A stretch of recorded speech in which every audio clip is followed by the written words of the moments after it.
Jusqu'à 9h, Good Morning Business. Il est 7h18 et nous sommes avec Bernard-Louis Roch, cofondateur et directeur général de Truffle Capital, avec cette étude sur la fintech française. Je dis avis de tempête, mais pour l'instant tout va bien. Mais avis de tempête parce que quand même, on sait bien que les fonds, normalement les financements se réduisent, que le système, l'industrie doit gagner un petit peu d'argent. Mais dans votre étude, il n'y a pas trop de quoi s'inquiéter. Alors j'avoue que je suis surpris, expliquez-nous pourquoi. Oui, avis de tempête, vous faites référence sans doute à la relative raréfaction des levées de capitaux. Ouais. Mais on est quand même dans le cadre d'un réchauffement de la planète, si je puis dire. Et en ce qui concerne la fintech, ça se porte plutôt pas mal, plutôt bien. L'étude que l'on révèle demain matin, donc on va ce pas matin spoiler, même d'ailleurs, ce matin ici et dans le détail, le palmarès que l'on révélera demain matin, qu'on publiera dans le cadre du pôle de compétitivité Finance Innovation avec nos partenaires BPCE et Sopra, montre, ce palmarès montre une très forte croissance, une hyper-croissance. Croissance de quoi? Du chiffre d'affaires? Chiffre d'affaires.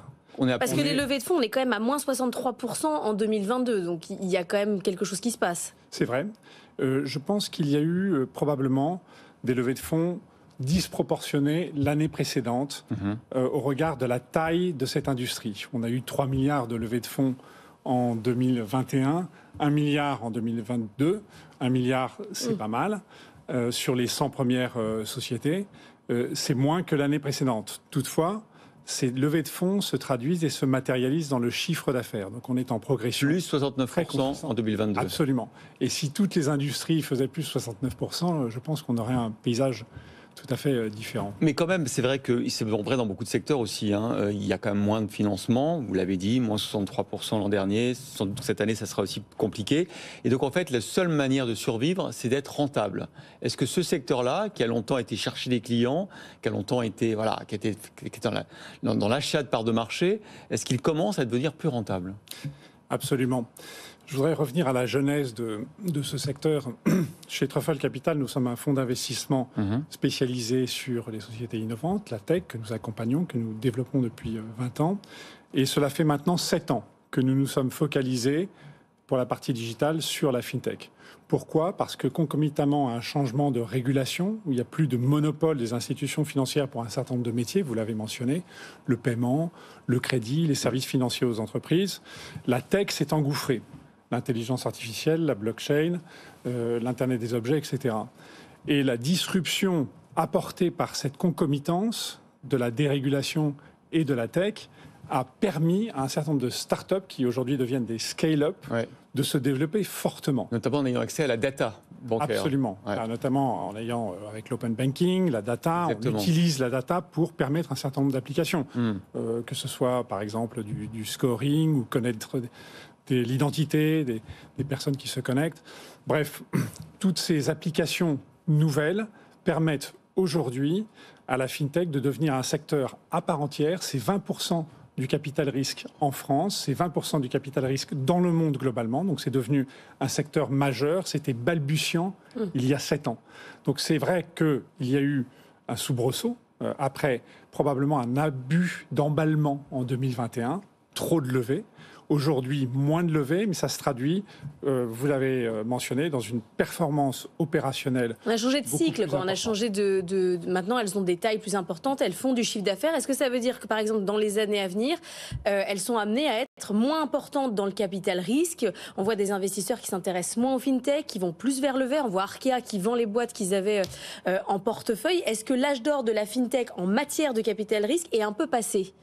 Moi, je ne crois pas. Je crois que c'est comme une courbe sinusoïdale croissante. C'est-à-dire qu'il y a des hauts, il y a des bas. Mais globalement, la tendance est très forte. L'industrie de la fintech, et je comprends l'insurtech dans la fintech, est aujourd'hui, représente 1/5 du marché du logiciel français. L'an dernier, c'était 1/10. Donc on voit que ça progresse très fortement. Il est vrai qu'aujourd'hui, pas seulement dans la fintech, mais dans le capital risque en général, il y a une relative raréfaction des nouveaux financements, parce que les métriques, vous l'avez mentionné, ne sont plus les mêmes. Oui, les financements vont vers le vert. On voit des fonds à impact sur notre plateau, on voit l'ISR prendre une part très importante et on ne met pas les fintech dedans. Alors, c'est vrai qu'on va vers le vert, mais on va vers le vert dans tous les sens du terme, c'est-à-dire le vert dans le sens profitabilité aussi. Ah oui, mais bon, c'est pas exactement le même paradigme. Non, je pense que les critères ont véritablement changé. Et c'est vrai qu'aujourd'hui, avec des taux d'intérêt élevés, ça n'était pas le cas il y a 6 mois, on ne voit plus le monde de la même façon. Et ça change, c'est un changement de paradigme important. Alors on va donner des noms qui sont sans doute dans votre palmarès, qui sont même certainement dans votre palmarès. Il y a de l'assurance, il y a Alan, évidemment, Swile. On a vu Ledger aussi qui a fait une nouvelle levée de fonds record la semaine dernière, pour le coup, incroyable. 100 millions à nouveau, donc comme quoi il y a encore un peu d'argent effectivement pour les fintechs qui ont montré leur profitabilité et leur perspective. On a vu aussi beaucoup dans les mois récents le paiement fractionné. Est-ce que c'est une mode qui va se poursuivre ?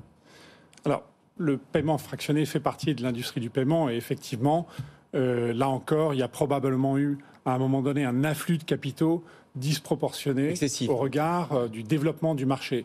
Mais vous le mentionnez, vous avez parlé de Ledger et des 2 autres sociétés, Alan, Swile, qui font partie des grands leaders du secteur. Ce sont des sociétés dont le chiffre d'affaires dépasse les 100 millions d'euros. Donc on est quand même sur des sociétés qui ne sont plus les startups d'il y a 4-5 ans. Et c'est assez emblématique d'un secteur où beaucoup de sociétés vont dépasser les 100 millions d'euros dans les années qui viennent. Et à terme, on aura des sociétés qui feront 1 milliard. Il va y avoir des morts ?